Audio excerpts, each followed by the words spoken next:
Selamat datang di channel Efek Jurnal Target. Baik teman-teman, untuk video part 2 minggu ini tanggal 19 sampai dengan tanggal 23 Juni tahun 2023, lanjut ke Audi USD. Waspada aja karena dari penutupan kemarin ya di hari Jumat itu potensial sideways itu sebenarnya ada, dan akankah nanti hari Senin lanjut ke bawah atau enggak. Cuman yang akan menjadi batasan terbawah itu support kurang lebih ya, kita fokus dulu di kisaran 0,6750. Di sini juga ada zona demand, kemudian yang atas zona demand yang bertumbuk dengan support adalah di 0,6800 sebagai level psikologis, dan yang terdekat sebagai support adalah 0,6850. Potensial koreksi masih ada, jadi waspada aja. Kemudian zona supply ini yang masih fresh kurang lebih yang bertumbuk dengan resisten 0,6925, kemudian yang atas adalah 0,700. Jadi potensial harga keangkat ke atas itu masih ada, tetapi sekali lagi waspada dengan adanya potensial koreksi. Nah sebenarnya sih ini kalau misalkan ya ini sebenarnya ini membuat sebuah channel kalau misalkan ditarik dari garis bawah ya, kurang lebih di tanggal 5 Juni kemarin kurang lebih sampai dengan mendekati sekarang itu sebenarnya sih ini mirip-mirip channel. Ini sih potensial harga pelan-pelan ngerambat ke atas sih sebenarnya ada. Nanti itu referensinya adalah tetap cari setup pembelian, tapi waspada dengan adanya potensial koreksi. Yang pertama, antisipasi kalau misalkan harga di hari Senin besok open market ya kurang lebih, selama terkoreksinya itu dan bertahan di atasnya 0,6850 nggak masalah kalau mau cari setup pembelian. Atau kalau memang terjadi koreksi yang lebih dalam, mungkin sih saya lebih prefer nunggu di kisaran level area 0,6800 nanti baru cari setup pembelian. Nah potensial ini nanti koreksi ke sini juga ada, kemudian sebelum lanjut ke atas, kemudian lebih dalam, sedikit lebih dalam di kisaran area tersebut juga ada. Jadi waspada aja. Ini sebenarnya sih fleksibel aja, ini ada satu referensi, cuman kategorinya adalah fleksibel. Cari setup pembelian itu di kisaran area 0,68600 kurang lebih di sini, atau kalau misalkan break dan ada penutupan di bawahnya support, kurang lebih tunggu di level area zona demand. Selama zona demand ini utuh, nanti tinggal cari konfirmasi pembalikan arahnya keluar dari zona demand kurang lebih di kisaran area 0,6825 kurang lebih di sini, baru nanti bisa digunakan untuk cari setup pembelian. Ini fleksibel aja karena jaraknya juga terlalu dekat. Kemudian sebagai target maksimum kalau mau nargetin di sekitar 70 sennya atau 0,700 nggak masalah sebagai level resisten psikologis ya. Tentunya ini juga didukung dengan zona supply. Kemudian kalau misalkan kita kasih label ya untuk cari setup pembelian, tentunya untuk stop loss kurang lebih di kisaran 0,6770 kurang lebih di sini. Kemudian area antrinya nanti di kisaran area 0,6825 ataupun 30 sebenarnya nggak masalah, atau cari di atasnya 0,6850 kurang lebih di sini. Jadi ada dua karena ini mepet, sementara kita ambil yang terbawah dulu. Kemudian sebagai targetnya adalah di kisaran area 0,6925 sebagai TP1, kemudian TP2 kurang lebih di kisaran 0,700. Itu batasan teratas untuk minggu ini. Nah kemungkinan kalau digambar untuk referensinya adalah tetap karena trennya ke atas adalah tetap kita cari setup pembelian, tapi waspada potensial koreksi itu masih ada sebelum harga melanjutkan ke atas. Selanjutnya adalah USD Kanada. Sebenarnya ini harganya kuat ke atas, ke bawah sebenarnya, tapi waspada aja. Yang pertama, yang akan menjadi fokus area support terbawah adalah 1,3075 di sini kurang lebih. Terus zona demandnya ini sebenarnya masih belum disentuh, yang bertumbuk dengan level area support ada di kisaran area 1,3150. Kemudian di sini bekas area support resisten juga, dan waktu penutupan kemarin itu harga nempel itu kurang lebih di kisaran area 1,3200. Resisten minor kurang lebih ada di 1,3275, kemudian zona supply-nya itu kurang lebih sebagai batasan atas yang pertama itu di kisaran 1,3325, kemudian yang atas adalah 1,3400. Teratas mungkin kita skip dulu ya karena ini volatility-nya itu masih ada potensial harga ke bawah, tapi waspada. Ini sebenarnya sih saya lebih memilih netral dulu karena ini kategorinya adalah sudah running ya, dan sudah hampir sampai di level area zona demand. Sebenarnya sih referensinya ada dua. Yang pertama adalah kalau misalkan harga turun ke bawah, kemungkinan tunggu aja selama zona demand ini utuh. Itu nanti bisa dijadikan referensi pembelian tentunya, tapi kita harus menunggu konfirmasi harga keluar dari zona demand, atau amannya sih sebenarnya tunggu kembali penutupan di atasnya 1.3200 sebagai level psikologis ya, baru ini bisa digunakan untuk cari setup pembelian. Tetapi karena trennya ini turun, tentunya kita juga nggak bisa nargetin yang jauh-jauh terlebih dahulu. TP1 kurang lebih ada di kisaran area 1.2375, kemudian TP2 itu di kisaran area 1.3325 maksimum yang akan menjadi fokus minggu ini. Itu yang pertama. Kemudian yang kedua adalah tentunya referensinya adalah sell. Nanti kalau misalkan ya, karena ini sudah kategorinya sudah hampir masuk ke zona demand, kalaupun nanti tidak mampu tercapai ke bawah, mending tunggu koreksinya ke atas, tapi perhatikan di level area 1.3275 yang pertama. Kemudian yang kedua adalah maksimal adalah 1.3325 di kisaran area tersebut. Selama harga tidak mampu break, apalagi zona supply-nya ini break, nggak masalah, tinggal tunggu konfirmasi pembalikan arah baru nanti entry sell. Sebenarnya ini referensinya sedikit membingungkan, tapi nanti tinggal tunggu aja di antara dua ini mana yang valid, nanti kita cek lebih lanjut untuk pola yang terbentuk itu seperti apa. Kurang lebih di sini ya, di kisaran area di sini, cuman saya lebih prefer sih nunggu di kisaran area 1.3275 baru cari setup untuk sell ya. Jadi waspada aja. Untuk referensi yang pertama tentunya kalau misalnya kita kasih label batasan sebagai stop loss, tapi jangan diambil kalau misalkan zona demand yang ada di bawah break, ini waspada. Potensial kena stop loss itu tentunya akan lebih gede. Kurang lebih di sini. Kemudian entry posisi pembelian kurang lebih ya penutupan di atasnya 1.3200, dan untuk yang menjadi targetnya TP1 kurang lebih ada di kisaran area 1.3225 kurang lebih sebagai TP1, kemudian TP2 kurang lebih 1.3250 sebagai TP1 nya, kemudian TP2 itu kurang lebih di kisaran area 1.3325 kurang lebih di sini. Terus untuk TP1 nya itu kurang lebih ya 1.3270 di sini pas kurang lebih ralat sedikit. Kemudian untuk referensi yang kedua, stop loss itu tentunya nanti setupnya adalah sell 1.33600, kemungkinan akan menjadi batasan untuk stop loss. Kemudian entry-nya kurang lebih nanti keabaikan jika harga ke atas. Nanti tinggal tunggu aja konfirmasi pembalikan arah dan harga mampu tutup kembali di bawahnya 1.3275 kurang lebih di sini, atau sedikit di bawahnya juga nggak masalah. Kemudian untuk targetnya sebagai TP1 kembali lagi di 1.3200, kemudian TP2 maksimal balik lagi di kisaran zona demand yang bertemu dengan support itu ada di 1.3150.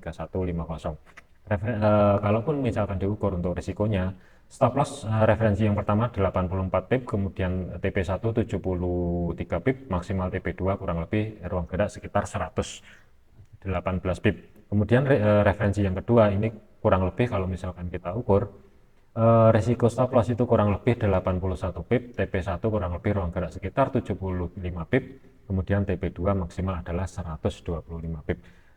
Ini untuk USD CAD mending sabar dulu, jangan buru-buru di entry ataupun cari setup entry ya, masuk ke market maksudnya. Nah selanjutnya adalah USD Swiss. Ini sih sebenarnya harga tertahan di level area support kurang lebih 0.8900. Akankah nanti terkoreksi ke atas dulu baru harga lanjut ke bawah, atau justru malah harga ke bawah baru nanti terjadi pembalikan arah dari segi time frame 4, baru nanti koreksinya ya kurang lebih di level area resisten 0.900 sampai dengan 0.8975 baru tren melanjutkan ke bawah. Nanti ini sebenarnya waspada aja, karena harga di tengah-tengah mending sabar dulu, nanti lihat pola yang terbentuk itu seperti apa. Sebenarnya sih referensinya adalah tetap cari setup sell, tapi waspada karena ini terkait dengan fundamental juga. Nanti dari Swiss itu juga akan rilis suku bunga, cuma nanti dari konteksnya fundamental dibahas di belakang. Nah referensi sell tentunya nanti perhatikan aja zona supply yang bertumbuh dengan resisten paling atas 0.9050, kemudian yang kedua adalah 0.900 sebagai level psikologis. History low sebelumnya kurang lebih kalau kita bulatkan ada di 0.8900, kemudian di bawahnya 0.8875 ini juga bertumbuh dengan zona demand. Maksimal yang akan menjadi fokus minggu ini adalah 0.8825. Kalau misalkan dari segi Swiss nanti itu ternyata surprise ada kenaikan suku bunga, potensial harga langsung drop ke bawah itu ada. Tapi waspada kalau misalkan netral aja, potensial harga terkoreksi ke atas itu juga ada. Kalaupun misalkan digambar sebenarnya sih referensinya adalah penjualan, tapi tunggu aja koreksinya kurang lebih masuk ke area resisten di kisaran area tersebut baru nanti cari konfirmasi pembalikan arah jika ada, dan catatannya adalah harga tidak mampu tutup di atasnya 0.9000, baru nanti cari setup sell, nggak masalah. Kalaupun mau nargetin yang ada di bawah di sini sebenarnya sih terlalu jauh, tapi antisipasi aja kalau misalkan terjadi supresi tentunya kemungkinan akan tercapai, tapi untuk targetnya kembali lagi sebagai TP1 0.8900 sebenarnya. Kalaupun misalkan dikasih label sebagai stop loss kurang lebih di kisaran 0.9025 kurang lebih di sini, kemudian untuk cari setup sell-nya kurang lebih ya tutup di bawahnya 0.8950, baru nanti nggak masalah kalau mau 600 kurang lebih. Kita bulatin dulu di 600 di sini kurang lebih ya antara 600 sampai dengan 0.89575 kurang lebih di kisaran area tersebut. Intinya konfirmasi tunggu penutupan di bawahnya 0.8975 kurang lebih di sini ya. Nanti tentunya sih nggak pas di sini, tapi nanti sedikit di bawahnya juga nggak masalah. Kemudian TP-nya sebagai TP1 0.8900, kemudian TP2 maksimum kalau mau nargetin 0.8825 sebenarnya sih juga nggak masalah, tapi nanti kalau misalkan 0.8900 ini sudah tercapai, keluar sebagian posisi baru di lock di bawahnya break even. Kemudian untuk USD CPY, sebenarnya USD CPY ini trennya memang kuat ke atas sebenarnya, tapi dari konteks berbeda dengan pair lain. Dibandingkan antara USD sama Euro sama pound sterling, sebenarnya USD ini lebih lemah sebenarnya, tapi kalau dibandingkan dengan Yen, USD tentunya lebih kuat. Yang akan menjadi fokus tentunya ini karena targetnya swing, hati-hati aja karena minggu yang lalu itu baru break dari level area sideways-nya itu kurang lebih di kisaran area batasan teratas 140.78, batasan terbawah ada di kisaran 138.75. Kemungkinan sih hati-hati karena ini sudah mulai masuk ke zona supply, potensial harga nanti lanjut ke atas dulu baru koreksi juga ada, tetap waspada potensial terjadinya koreksi di USD CPY. Yang akan menjadi fokus area support terbawah 13875, kemudian zona demand di sini 14015 sampai dengan 13930 kurang lebih. Yang akan menjadi batasan sebagai support adalah 140.00, kemudian atasnya 141, kemudian untuk resisten 14225, 14350 sampai dengan 144.50 yang akan menjadi target maksimal untuk minggu ini. Referensi tetap cari setup pembelian, tapi sabar dulu karena ini sudah mulai masuk ke zona supply. Abaikan dulu aja, nanti ada dua referensi sebenarnya. Tunggu break, zona supply-nya jebol, sedikit koreksi ke bawah, baru entry cari setup pembelian, atau kalau misalkan terjadi break sama seperti ini, tapi ini nanti potensial terjadi koreksi yang sedikit lebih dalam di kisaran area 141.00 ini tentunya juga ada, tapi batasan maksimal adalah selama zona demand ini utuh tidak di break ke bawah, nggak masalah kalau mau cari setup lanjutan untuk cari setup pembelian. Karena dari segi tren sendiri ini juga harga masih kategorinya adalah uptrend. Kalaupun misalkan digambar sebagai referensi yang pertama adalah tunggu break, kalau misalkan nanti koreksinya itu tidak terlalu ke bawah, nanti tinggal cari konfirmasi aja, kurang lebih di atasnya 142.25 kurang lebih ya, nanti baru cari setup pembelian nggak masalah, tapi targetnya itu kurang lebih sekitar 144.50 sebagai target untuk maksimal. Kemudian untuk stop lossnya itu ini sedikit lebih besar ya, karena yang terlihat saat ini kalau dari segi time frame H1 itu masih belum kelihatan sebagai batasan stop lossnya, jadi kita pakai acuan dulu yang ada di bawahnya zona demand kurang lebih di sini ya. Ini tapi waspada aja karena ini memang 170 pip untuk batasan stop loss kurang lebih. Ini lumayan berisiko juga kalau mau cari setup lanjutan untuk pembelian kalau misalkan USD Yen ini tidak terjadi koreksi. Ini sebagai referensi yang pertama. Kemudian referensi yang kedua adalah kalau misalkan nanti break ke atas kemudian koreksi lebih dalam, saya sih lebih prefer nunggu di kisaran 141.00 baru nanti ada konfirmasi pembalikan arah di atasnya 141.300an lah kurang lebih di kisaran area tersebut, baru entry posisi pembelian.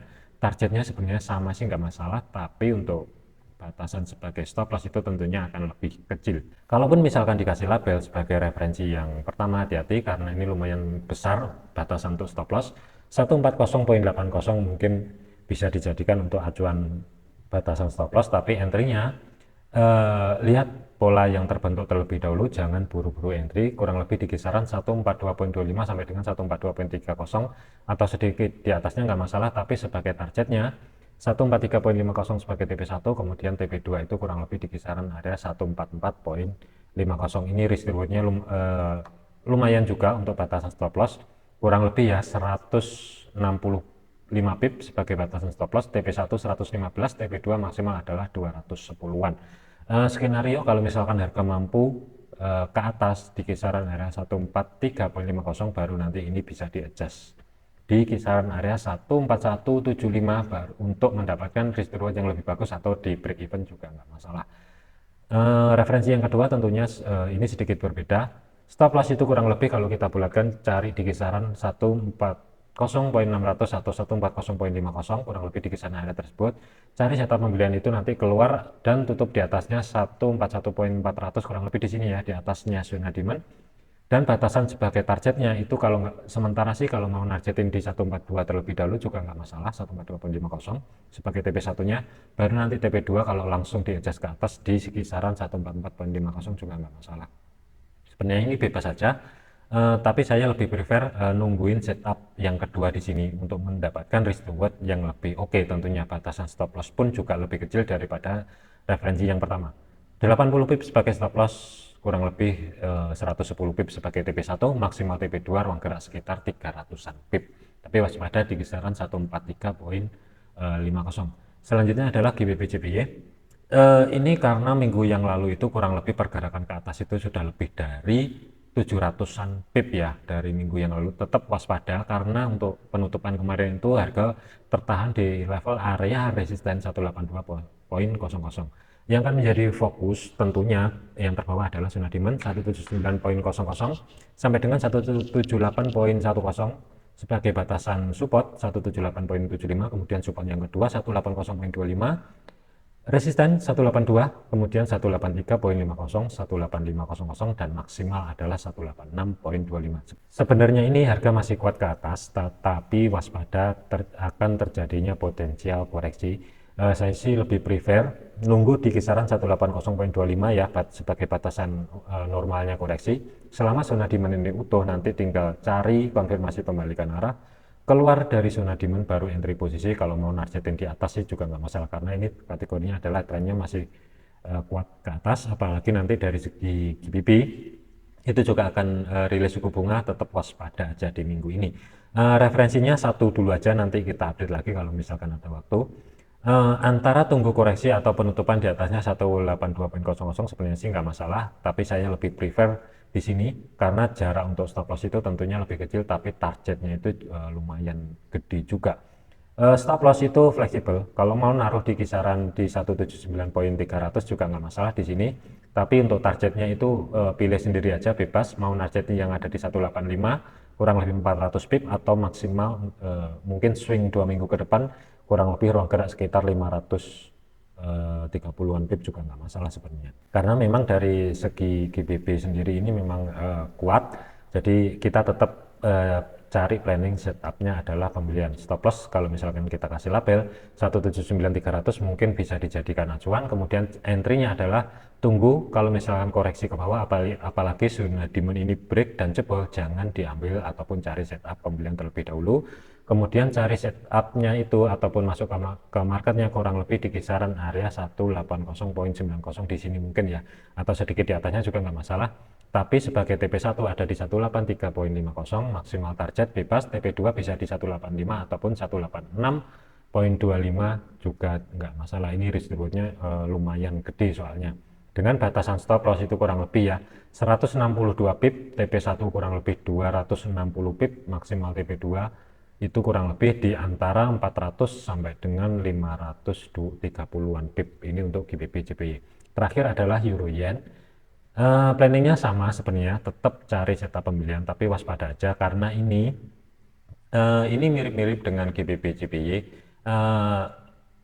Stop lossnya itu nanti ini masih lumayan jauh ya, karena kita fokusnya adalah zona demand yang terlihat itu di kisaran area 153.500, tetapi untuk area resisten itu lumayan jauh 156.25. ini dari segi time frame H1. Kalau misalkan dari segi time frame H4 kurang lebih ya batasan teratas itu masih ada ruang gerak sampai dengan 160.00 sebenarnya sih ada, tetapi mungkin ini tidak akan tercapai dalam minggu ini, kurang lebih ya mungkin lebih dari 1 minggu. Tapi waspada aja karena ini memang kuat ke atas, potensial koreksi tentunya sih ada, tapi kita netral dulu aja, sabar dulu, jangan buru-buru diambil. Kurang lebih ya tunggu koreksinya di kisaran 154, kurang lebih di kisaran area tersebut. Maksimal adalah 153.50 di sini, antara 153.50 sampai dengan 154 kurang lebih di sini.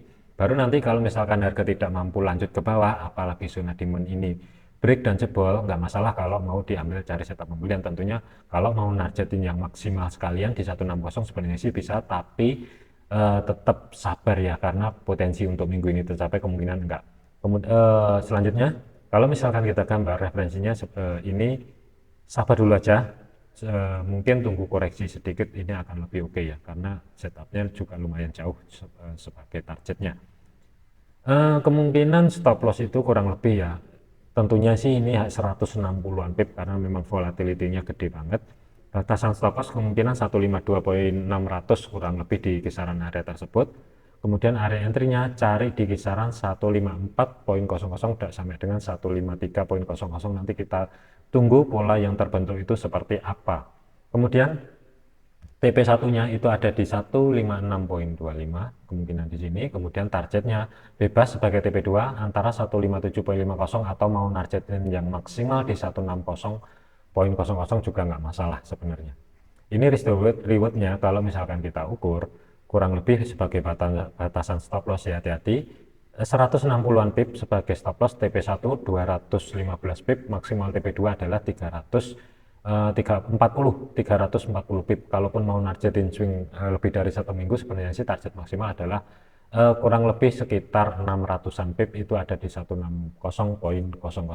Oke, mungkin itu aja untuk referensi minggu ini. Ingat, sabar ya, akan terjadinya potensial koreksi itu tetap ada, meskipun ada banyak beberapa pair itu yang harganya masih uptrend. Kemudian dari segi fundamental, nanti hari Senin kemungkinan sepi, tapi hati-hati aja, potensial sideways itu ada, ataupun nanti sekali kedorong satu arah kemungkinan susah balik itu juga ada. Tapi untuk Selasa juga netral, ini cuma ada izin bangunan, itu kurang lebih rilisnya jam 7:30 malam waktu Indonesia Barat. Kemungkinan nanti rame itu dimulai di hari Rabu jam 1 siang, itu ada indeks harga konsumen dari Inggris. Kemudian dilanjutkan jam 9 malam itu hati-hati, potensi volatility tinggi itu kemungkinan ada ya, karena ini adalah testimoni dari Fed atau Powell. Kemudian Kamis itu mungkin dimulai dari Swiss ya, jam 1:30 siang waktu Indonesia Barat itu ada keputusan inflasi. Akankah ada surprise atau netral? Tapi kalau misalkan ada surprise, potensial Swiss ini akan dalam tren jangka pendek kemungkinan akan menguat juga. Tetapi kalau netral aja, mending fokus di nanti press conference-nya itu seperti apa. Sekitar jam 3-an lah kurang lebih untuk press conference-nya, nanti kita cek lebih lanjut. Kemudian jam 6 juga ada suku bunga, diperkirakan untuk GBP itu naik sebesar 25 basis point. Ini pastinya nanti volatility-nya juga gede di market, tetap waspada. Kemudian nanti pengumuman inflasi juga ada, atau press conference-nya nanti kita cek lebih lanjut. Kemudian disusul setengah jam berikutnya adalah dari segi US, klaim pengangguran awal nanti akankah nanti turun atau naik, nanti kita cek lebih lanjut lagi ya, karena ini juga rawan juga potensial ini di hari Kamis itu volatility-nya kemungkinan nanti gede. Tapi akankah lanjut ke atas atau ke bawah, nanti ini masih belum jelas. Testimoni dari Fed ini juga ada, itu tentunya di hari kedua jam 9 juga. Itu tetap hati-hati ya, karena proyeksi dari segi suku bunga itu kemarin yang dibahas itu kan di tahun ini itu akan ada lagi kenaikan suku bunga sebesar totalnya adalah 50 basis point. Akankah itu nanti terjadi di bulan Juli atau bulan berikutnya, nanti mungkin ini akan ada kisi-kisinya di hari Rabu ataupun Kamis. Kemudian di hari Jumat terakhir adalah ada PMI itu dari Euro, Inggris, dan US itu juga ada. Mungkin itu aja ya dari konteks segi fundamental, nanti kita cek lagi ataupun kita update lagi kalau misalkan ada waktu senggang, nanti saya buatkan video lanjutan untuk outlooknya itu sampai mana, kemudian untuk referensinya itu seperti apa, nanti kita update lagi. Oke, sekian, terima kasih, sampai jumpa di video selanjutnya.